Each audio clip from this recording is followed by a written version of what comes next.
Hey, guess what series isn't dead? This one. This is Tales from Gamestapo, Episode 2. I'm calling it The Swag and the Customers. Okay, so to recap, I was working around the time Funkoland had just went out of business and GameStop took over.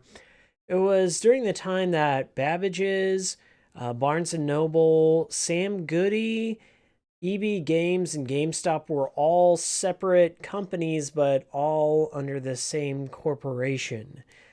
So I could get discounts at all those various locations so long as I had my GameStop badge. And I have a few of these here. So I had many replacement badges because I could never hold on to one. So this is what one would look like. This is old school here.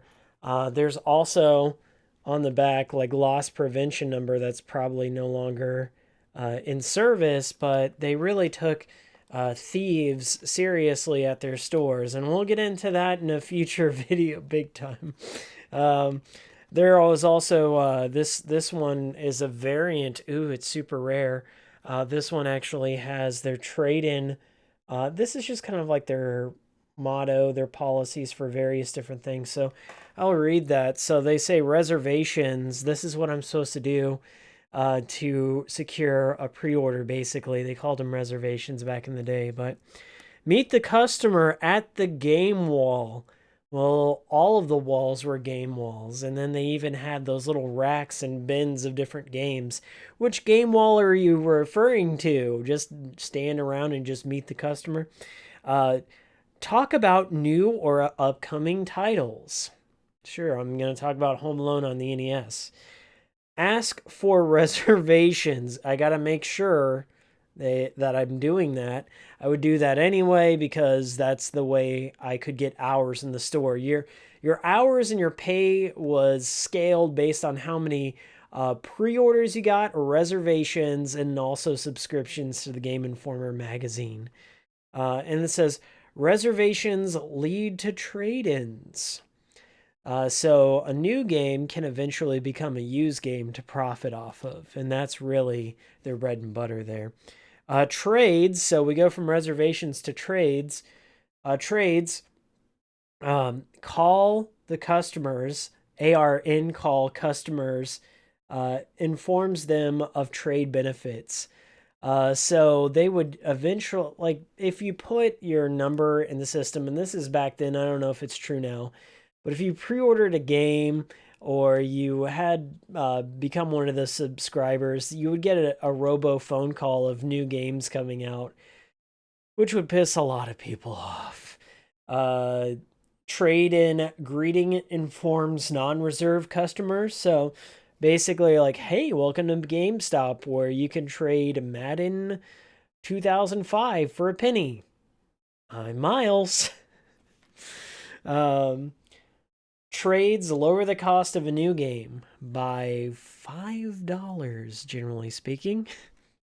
Trade ins lead to used sales. So they trade in games, so that becomes inventory that can then be sold for double to triple what you got the trade in value for. So, yeah. Then it goes down to the other tier, which is used sales. Trade customers become used game buyers. Used sales lead to subscription sale opportunities. So, one of the strategies you would do if, say, somebody had a stack of games or DVDs or systems or whatever, so they would have all this cash, just kind of like a tax return. This is like unbudgeted cash. This is bonus stuff, right?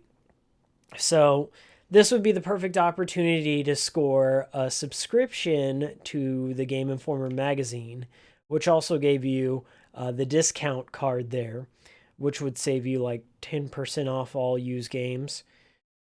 So they'd come in with, let's say, a stack that was worth $100. They're like, well, for only $10 out of that, you can get subscribed to 12 months of Game Informer, and you would get 10% off all of your used game purchases. And then they also had a special where you would also get an additional 10% towards trade in on your future things.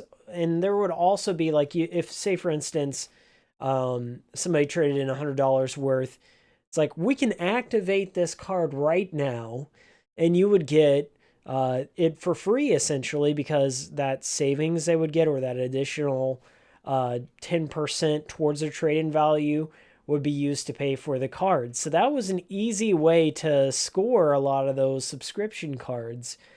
Sometimes it would be scummy because, you would have to kind of push it. But that was how I scored a lot of my different subscriptions there. So it is a nice tactic. And then subscriptions. So this is the breakdown. Subscriptions, you get 10% off used, not including systems. 10% on extra on trades, which was okay, but I had a feeling that they just artificially lowered the trade-in value by 10% versus all the other stores or all the other trade-in values, so they could incentivize their subscription, their loyalty program a little bit. I have no proof for that. But, the proof is in the pudding. And then 12 monthly issues, and game reviews lead to reservations. Oh, so this is during a time where print media was valued, and I've got like a whole big stack of Game Informer magazines in my bedroom because the employees would get them for free, or all the employees had the subscription anyway. So I would read Game Informer just to learn about new games. And I'll tell you this now, as a guy who does review games as a hobby, I don't expect you to go out there and pre-order a game or buy a game based on my word alone. Basically, a gaming magazine would show me screenshots, and if the premise looked cool enough or the gameplay looked cool enough based on those screenshots, I'd go out and play it. I typically wouldn't pay attention to any of the scores unless it was splashed on the front of the cover, or it had just this giant red, like 1 out of 10 or something along those lines. So anyway, that was the 4-tiered business model that I had to adhere to. I also have this really sweet. This was like a Game Boy Advance Micro here that I love this. This was like my favorite name tag to wear because I always wanted a Game Boy Advance Micro. Unfortunately, I never got it. I got this Finny the Fish. I didn't pre-order Finny the Fish. I did eventually buy it. But that was one of the things there, the pre-order swag. So sometimes the manager, I don't know if he was supposed to do this or not, but the manager on duty would incentivize certain pre-order swag or things that he got from going to the GameStop convention. So there's a manager convention that these all the GameStop regional managers and district managers and store managers would go to. And oh my God, it was like some giant nerd retreat. They would come back with new systems like, a DS to check out, all the new games that they were going to have to push to sell. Swag out the ass. We're talking about t-shirts, keychains, action figures, energy drinks. It was really cool. So like when my manager would come back from one of those conventions, he didn't care about games in the slightest, being a manager at a GameStop. Most of them probably don't. But he would use all the swag he got as incentives. So for instance, we had a little friendly competition between us Game Advisor employees. So the one with the highest pre-order and subscription sales to the magazine, the first place would get a Nintendo DS system, and it came with Metroid Prime Hunters demo. And I still have that fat DS till this day, but we'll get further into the story. So first place was the DS, second place was Halo, and third place was just like some t-shirt for World of Warcraft because that was coming out. And now that I think about it, honestly, that t-shirt did look pretty sweet, and I regret not getting it. But anyway, it was against me and my friend Dion. I hope he doesn't mind me mentioning him in this video, but Dion was older than me by about 3 or 4 years. So he was an older, just fresh into college kind of guy. So I looked up to him a lot, and I thought he was cool, but Dion knew how to play the game. I had for the longest time. So at the end of the day, when you would check all your till and you check your totals for transactions, like it would have a ratio of how many magazine subscriptions you sold and how many reservations on a game. And the higher the ratio between sales and then also getting a pre-order and reservations or reservations and subscriptions ratio, the better your store looked, the better you looked, and the more hours you would get. Honestly, I didn't care about hours because I was in high school and I blew all my money anyway, and I wanted to go out and hang out with my friends and play video games, yada, yada, yada. But when you throw a Nintendo DS in the mix and you say that your numbers will get you a Nintendo DS, yeah, I'm going to take that seriously. And so did Dion.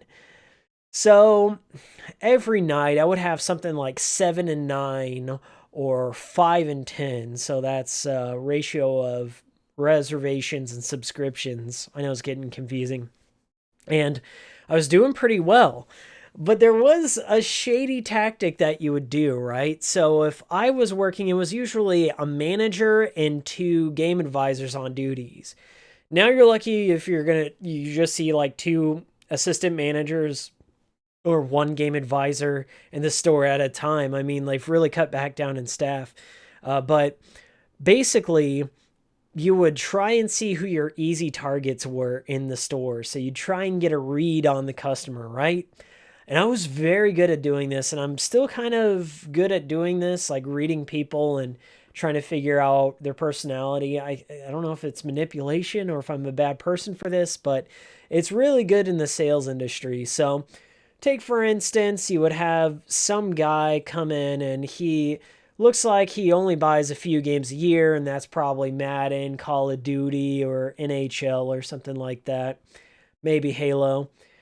So he comes in and maybe he's just browsing. He wandered in off the street, or maybe he's looking for his game, right? So say NCAA came out, right? And that's the college football. I don't know what the Europeans call it, but we call it football over here. We're not talking soccer. So say NCAA came out and it's NCAA 2012 or excuse me 2002. Uh, I would say to him, "Hey man, you like NCAA? Well, there's a new Madden coming out, man, and I heard that all your work in NCAA carries over to Madden. And in this one's going to be so different. It's going to be so cool, man. It's like the ball's going to have all these different ridges. It's going to be realer than real life graphics. And then Blink 182 is going to be on the soundtrack and Jack Johnson. And then we're going to have a pre-order. We're going to have a midnight launch barbecue. We're going to be watching football and you get to play the game. Just instantly go, like, it's called code switching. You'd like switch how you talk to people. So if you could see another hardcore gamer, well, then you meet him at his level. And then you talk intellectually, and then you might suggest a new RPG coming out or suggest something more to the refined for the hardcore needs, or maybe you wouldn't patronize them as much, in the way you spoke to them. So I was working at a time where new systems were coming out left and right. So when I first started, it was right when the Xbox original, not one, and PS2 and Gamecube were just leaving. They weren't leaving for a very long time, but just coming out. And then the Xbox 360 was on its way in. The Nintendo DS was just about to release, and so was the PSP. So I could still pre-order or get people to pre-order those systems by doing a certain read. And the best part was little kids, easy to manipulate to pre-order a games because it was just $5. It was just $5 down, and if you didn't want that pre-order, you can just walk away at any time. Chances are, though, like when people put down that $5 to pre-order a game, they often forget that they pre-ordered that game until the robot phone call calls them up and said, excuse me, you pre-ordered We Love Katamari, and that's coming out this week. And if the customers never picked up that pre-order, then that would just be held. That money would just stay there. I don't know if that's true now. So anyway, there was like no loss to them, right? It was just putting it down so we had enough copies in store. And we'd always have to play up that guilt trip. Like, we might not have any come in at all. Maybe the other stores will get them. So we might not have enough copies of Madden 2005. So you better put some money down on it. Otherwise, you're not going to get it. And then you're going to look stupid. We don't want you to look stupid. We're on your side. It was a little weird, but it worked, and it worked a lot. I was also taking in trade-ins of the older. It was right before GameStop liquidated all their retro stuff, so you could trade in Dreamcast stuff. You could trade in PlayStation 1 stuff, Super Nintendo, Nintendo 64. Held on for such a long time. So these people. And this breaks my heart as a retro game collector and just as a collector overall, just seeing people trade in massive amounts of games for just pennies on the dollar. But they would do that. So anytime a trade would come in, I'd bring up that pre-order like, hey man, I saw that you had this game in your collection. You know that game's getting a sequel. So there was also other incentives I could give too. So on top of that as a tool, sometimes we get pre-order swag, something they could walk out the door with that day. This is a Call of Duty 2 shirt. I think it's for Big Red One. This is, no, but just Call of Duty 2. Yeah, this one's for PC. And then here's something really cool that I've hung on to for a while because it's a really solid game, and I just thought these were cool. This was another thing you could pre-order. This is like Mortal Kombat Shaolin Monks, which was a really fun co-op game. But like say, hey man, pre-order the game and you can get this today. And then so that would just be an incentive right then and there. And then let me turn my camera just for a second here. See this Baten Kaidos wall scroll? That was one of the pre-order things. So that could get people to pre-order for the GameCube. I don't think you can see my Mega Man stuff. My Mega Man stuff's gone. So yeah, most of the employees just kind of took it upon themselves to take a lot of that pre-order stuff. I'm not going to say if I did or didn't, but there were rules in place for that, yada, yada, yada. So let's get back to this competition. I got really good at reading people. I was really good at suggestive selling, both the magazine, the discount card, and reservations on games. And I thought I was on fire near when the DS launched. I thought that DS was as good as mine, and God knows it, I wanted that DS because Super Mario 64 DS looked really cool, and Trace Memory looked really cool, and Feel the Magic looked really cool. So I was doing everything in my power to get the most pre-orders I can, and I was doing it for the most part in a legit way. I might have edged a few people over and said, hey, can you consider getting this and this and this and this? So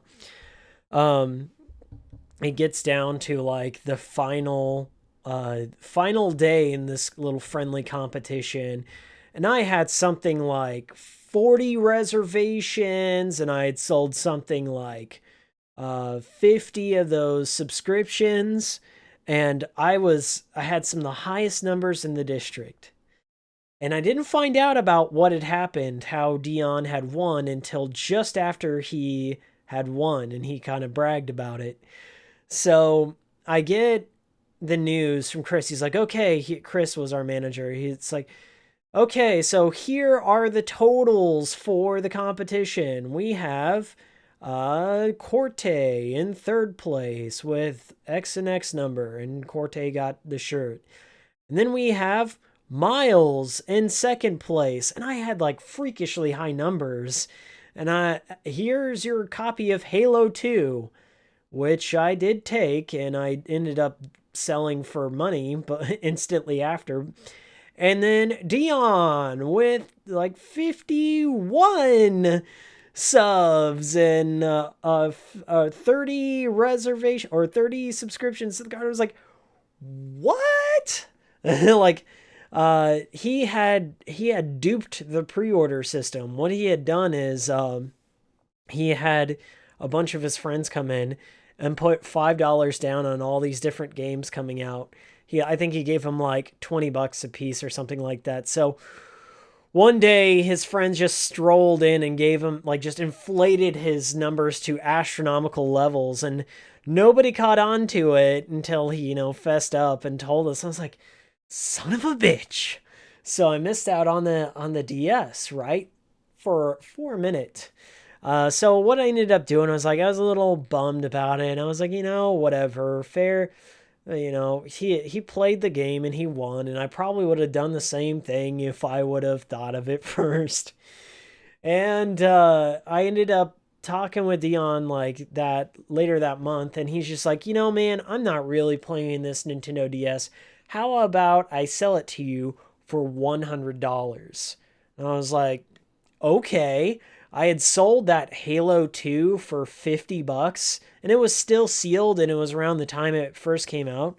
So I sold it for $50, and then I pitched in 50 of my own dollars, and I ended up getting that DS, and I played it nonstop. So every time I think about my first DS experience, I think about that friendly little competition we had. Not so friendly. But there was also a sad part to the whole reservation and subscription game, and it really bums me out to think about it. It came during a time where we had just transitioned manager, so we went from a really cool manager to one of those managers that takes his job super seriously, and he feels like the district manager is always breathing down his neck, sort of thing. So we got a new manager in after old one left, and it definitely became less of a friendly environment. And I think this is true for any of the GameStops back in the day, and maybe it's true now.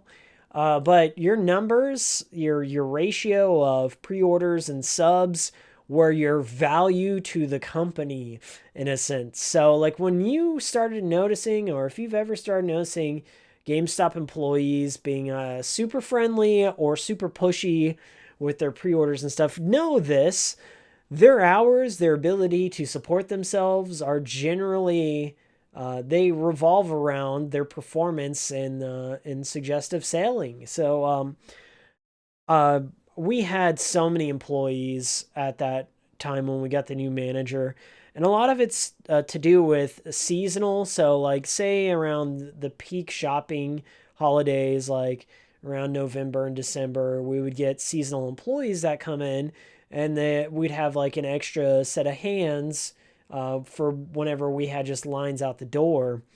Um, so these people would come on, and then people who had worked there for years would just get bitter at those people, and then people would want you to share their pre-orders and share their reser or subscriptions to the magazine uh, in order to survive, or in order to get hours on the schedule. So, say you were talking to a customer and you were talking about this new game coming out, and you were walking them to the cash register to then, complete that transaction. Uh, what another employee might do is walk in front of the cash register and say, "Hey, I can get you right over here. Oh, you wanted to pre order that new Resident Evil game? Okay, I'll take care of you right over here."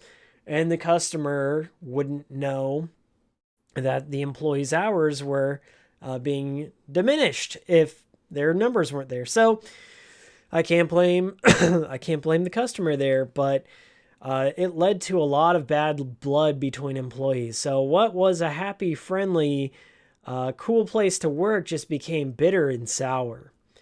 And oh my gosh. So somebody who was in his 40s, he was older than I was. I remember his name. I'm not going to use it out of respect for the person.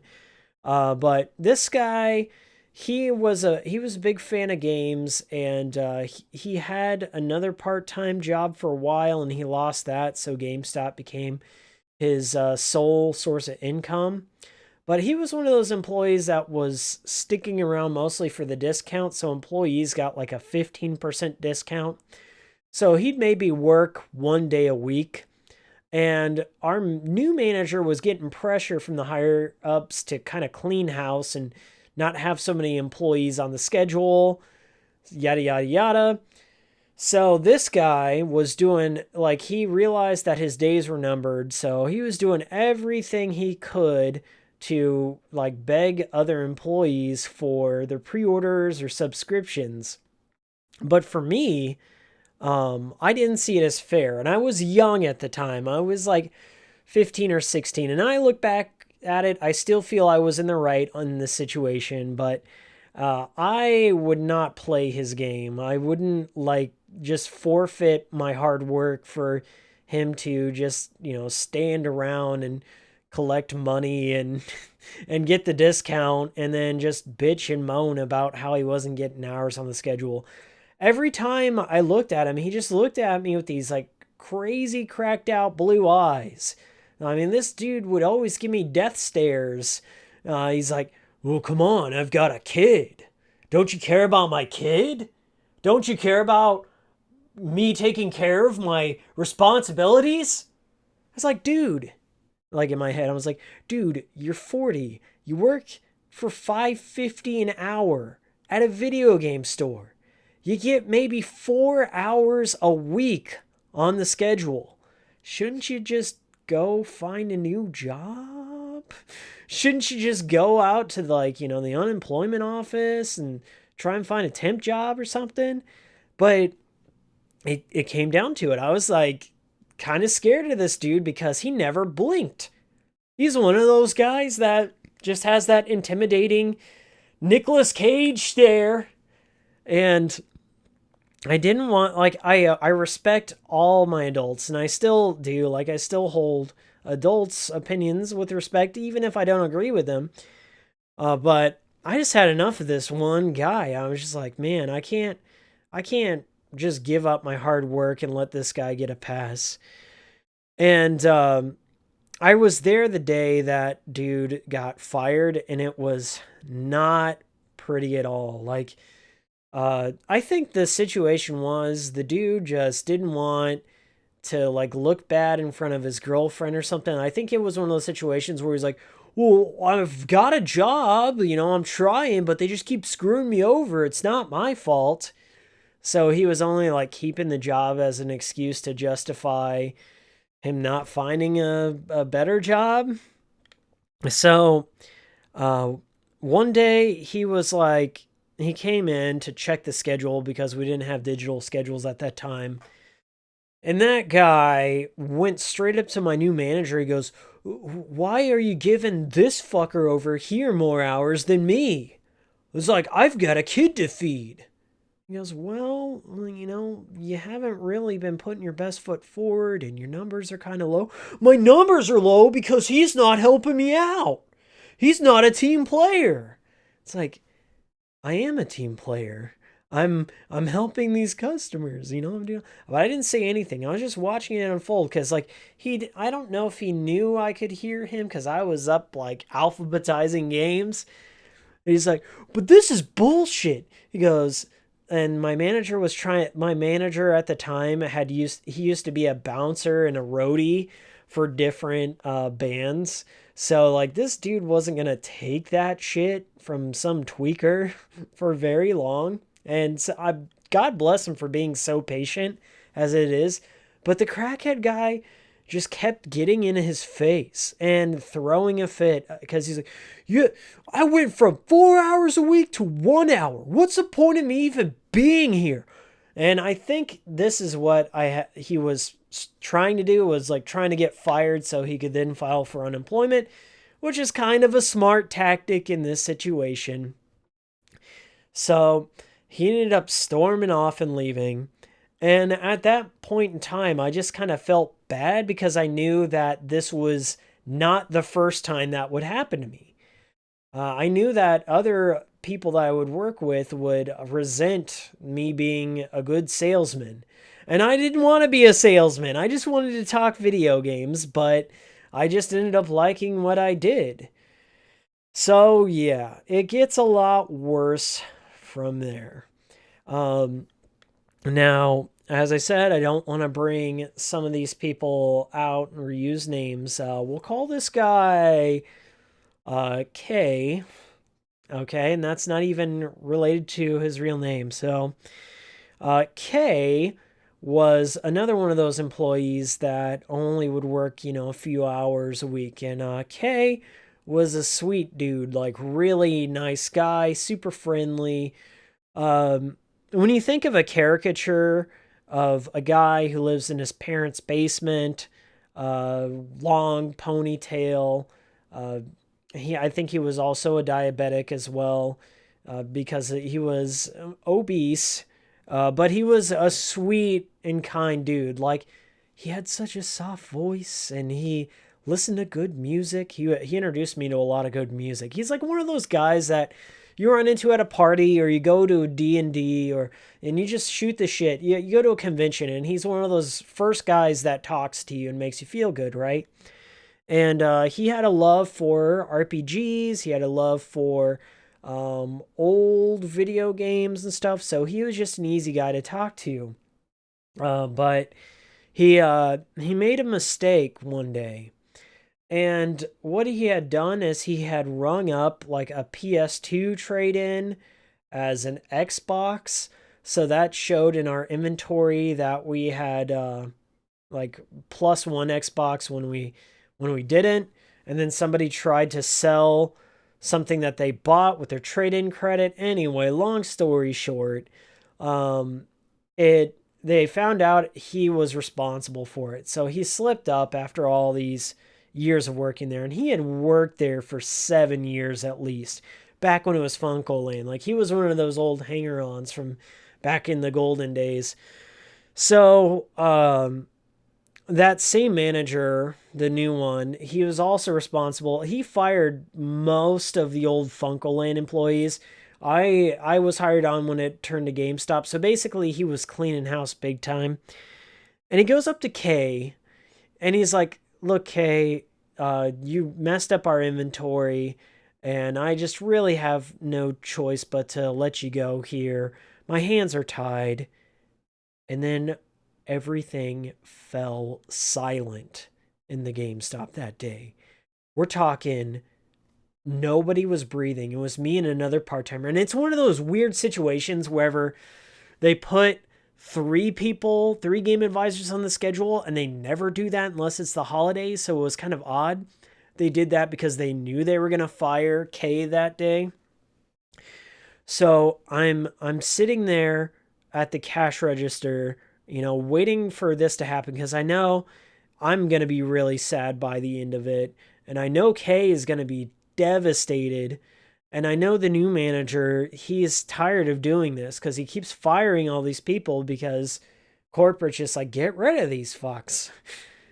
So, so Kay had just went out to the local grocery store and he bought him one of those Balls energy drinks and some other stuff he probably shouldn't have been drinking as a diabetic. And he put it in the fridge. And oh my gosh, the news gets laid on him. It's dead silent. And then I just heard.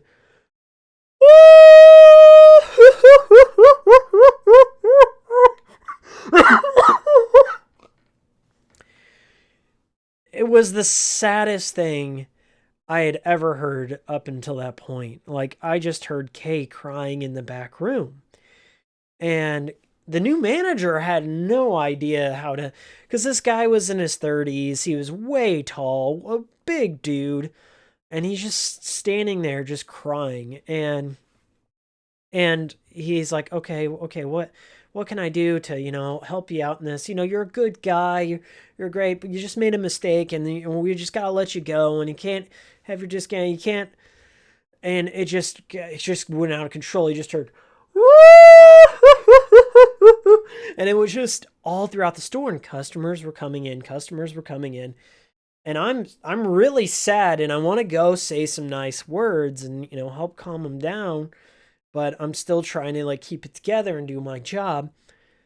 Then the back room opens And Kay comes out, and Kay is still crying. And my new manager comes up to me. He goes, "Oh, that was the hardest thing I've had to do yet. And I've got some worse news." And I was like, "Well, what's that?" He's over there crying right now. He's like, "Kay just called his mom to come pick him up, and it's going to be another half hour before she can get here." So I had to sit there and watch this grown man with a giant ponytail in the corner of our store, face the corner of our store, like the Blair Witch Project, and cry until his mom came by.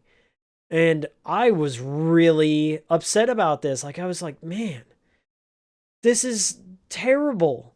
Like, you couldn't write a novel and have it have such a sad ending like this. Then, the last thing, right before he left, he goes to the employee refrigerator, grabs all of his stuff, comes up to me, and he goes, "Hey, Miles, you're a really cool dude, and I'm gonna miss it here. Take this Balls energy drink." I grabbed that energy drink, and when he left, I was just like in tears. I could not contain it because I had never seen such a display of human emotion in a business area, and that's what I had forgotten most of the time I had worked there, that I was a human dealing with humans, working with other humans. Nobody's perfect, and I'm not going to have this job for much longer. I'll see you guys next time for part 3 of Tales from Gamestapo. You were for real though, I haven't had a Balls energy drink in a while, and just making this video makes me want to have one. So if you know anyone who sells them, leave a comment down below. Thanks for watching.